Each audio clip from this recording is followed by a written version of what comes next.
but voices were not heard. Policies and decisions were not changed or because of their voices being there.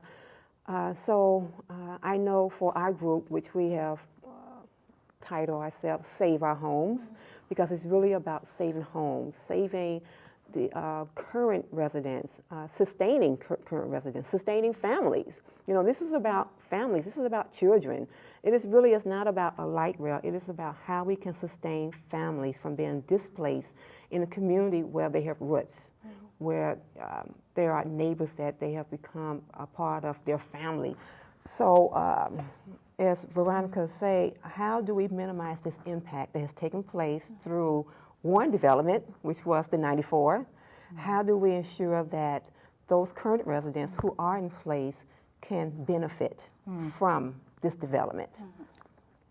And that's a really good point. You know, that's also another part of our whole campaign effort, is not, you know, about being against light rail and about being against development. It's really about being about what kind of development that's going to take place in our neighborhood. And as Rena said, it's about also, you know, not only providing those protections for the existing community members, but also providing them benefits.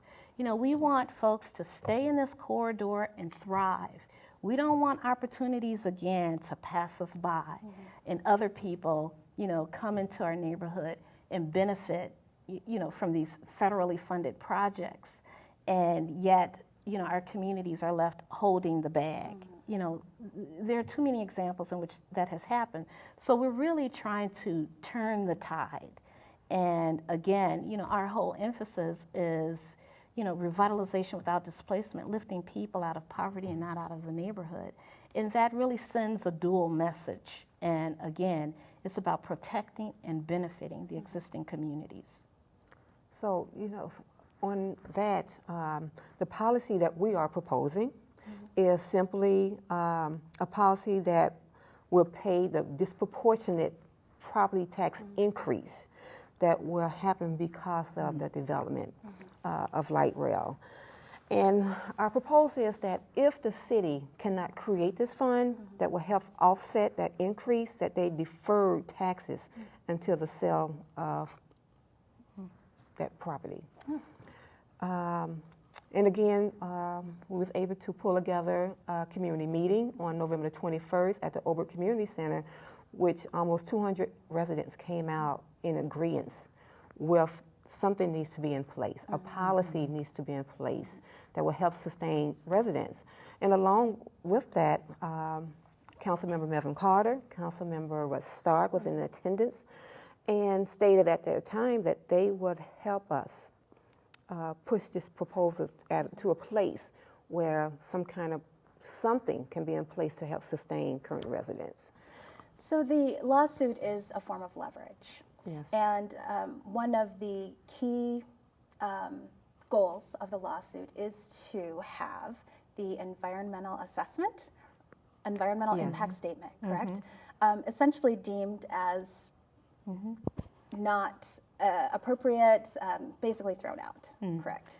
Well, again, it is simply about the fact that the project planners have not analyzed the impacts associated with the project. And so somewhere in the course of all of you know, this project along the way, we are wanting some assessments done, you know, relating to the businesses, relating to residential impacts, and we're certainly wanting some solutions applied.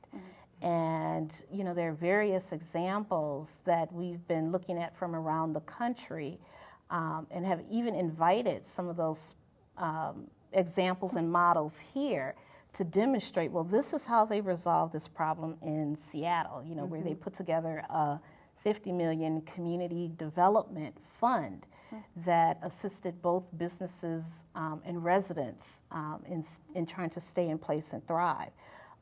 In Portland, there's a really good example where their light rail system provided a local hiring opportunity that hired people from the neighborhood to work and be a part of, you know, the job opportunities. So, you know, again, you know, there are some creative ways, but we need the political will to have that creativity set in place. And some of the responses that you mentioned that you would like to see from the government are they local government responses? I mean, is it on the city's head or the county's head?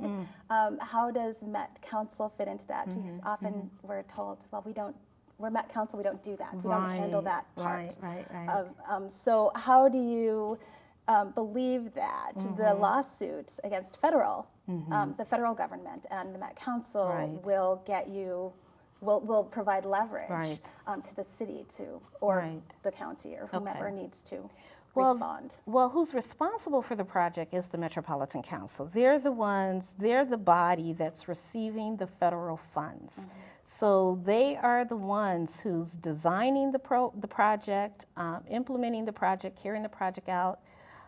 And so they are the legitimate target. However, this project is supported by multiple levels of government, which makes it challenging, but at the same time, we also recognize that this project is a partnership of multiple levels of government. And so we're expecting a partnership from these multiple levels of government to be all part of the solution-making apparatus. However, again, the one who we do have the complaint legitimately with at the moment is the Metropolitan Council and the Federal Transit Administration, because they were the federal body that signed off on the Metropolitan Council's plan. We have time for one more question. And I'd like to ask you this. This is a fight you've been fighting for at least 4 years, Veronica, and you're new to this, Rena, but you've lived in the neighborhood for 4 years, and you're now getting into the fight as an individual, as a resident, with this huge federal lawsuit. My question is it worth it? And part two is, what will happen if you don't win? I can go first. Maybe, Is it worth it? The first question was, what would happen? It's definitely worth it. I think from my standpoint as a community resident, what you find sometimes is a community of people who sometimes feel disempowered, feeling as though their voices doesn't matter, that Met Council and them people, in quotes, are going to do what they want to do anyway. But we have had a community meeting. We have residents who are part of this campaign, who have been there through the planning process, knowing how to navigate the political process, who have come out talking to neighbors, forming a coalition of residents. I mean, that is empowering for people to find their voices and know that there is something that can be done. Is it worth it? Absolutely.